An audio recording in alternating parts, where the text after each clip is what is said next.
नमस्कार। जब मुकाबला दो लोगों या दो पार्टियों में होता है तो उसमें नफ़ा और नुकसान कभी भी पार्टी का नहीं होता।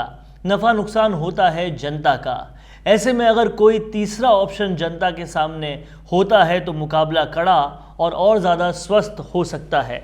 नमस्कार, आप देखना शुरू कर चुके हैं राजस्थान संवाद। अभी तक राजस्थान की राजनीति में हमेशा दो ही पार्टियों ने राज किया है, फिर चाहे वो सत्ता में हो या फिर विपक्ष में।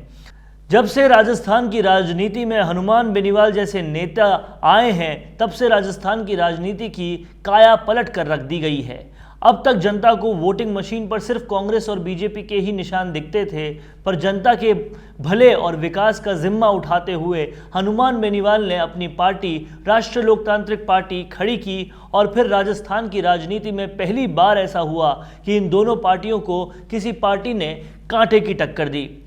इसे देखकर अब राष्ट्रीय लोकतांत्रिक पार्टी नगर निगम चुनाव में भी उतरेगी। पार्टी के संयोजक नागौर सांसद हनुमान बेनीवाल ने इसकी घोषणा कर दी है। पार्टी जयपुर, जोधपुर और कोटा के 6 नगर निगमों का स्वतंत्र रूप से लड़ेगी और चुनावों के लिए पार्टी के तीनों विधायकों को प्रभारी बनाया गया है। नागौर में प्रेस वार्ता कर नागौर सांसद एवं पार्टी संयोजक हनुमान बेनीवाल ने बताया कि पार्टी पदाधिकारियों से हुई चर्चा के बाद इन चुनावों में उतरने का निर्णय लिया गया है। जयपुर, जोधपुर और कोटा 3 शहरों के सभी 6 नगर निगमों के लिए पार्टी के प्रत्याशी चुनाव मैदान में उतारे जाएंगे।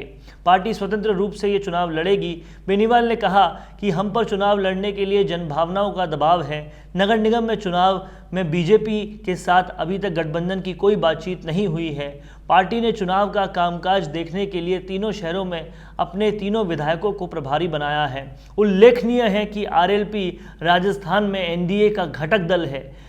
पिछले विधानसभा और लोकसभा चुनाव में पार्टी ने बीजेपी के साथ गठबंधन करके लड़े थे।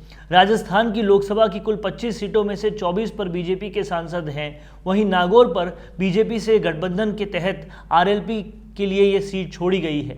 इस पर आरएलपी के संयोजक हनुमान बेनीवाल ने विजयी हुए और उनके सांसद बनने के बाद खाली हुई खिवसर विधानसभा सीट भी बीजेपी के गठबंधन से तहत आरएलपी को ही दे दी गई। उस पर बेनीवाल के छोटे भाई नारायण बेनीवाल जीते थे। आरएलपी के प्रदेश में 3 विधायक हैं। बेनीवाल ने पिछले विधानसभा चुनाव के दौरान अपनी नई पार्टी का गठन किया था। पार्टी का जनाधार अभी ग्रामीण इलाकों में ज़्यादा है। इसमें भी पश्चिम राजस्थान में पार्टी ने गत विधानसभा चुनावों में अच्छे वोट प्राप्त किए हैं। प्रदर्शन के आधार पर देखा जाए तो राष्ट्रीय लोकतांत्रिक पार्टी ने अभी तक बहुत बेहतर प्रदर्शन किया है, जिसके चलते राष्ट्रीय लोकतांत्रिक पार्टी ने कई सीट भी जीती है।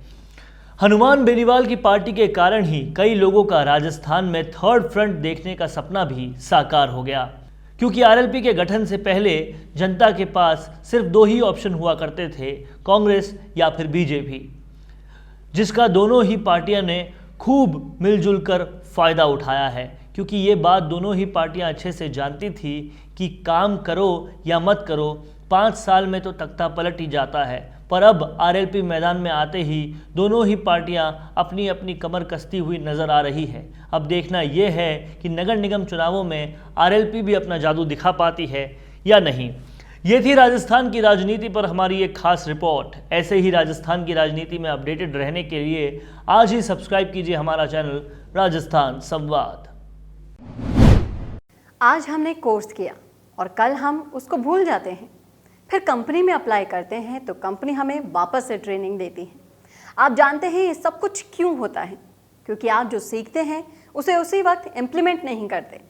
इसी वजह से मिशी media solutions digital video production में लेकर आए हैं on the job training course, जहां पर सीनियर प्रोफेशनल्स के साथ लाइव प्रोजेक्ट में आप डिजिटल मार्केटिंग और डिजिटल वीडियो प्रोडक्शंस को सीखेंगे और आपकी परफॉर्मेंस पर यहीं आपका रिक्रूटमेंट भी हो जाएगा।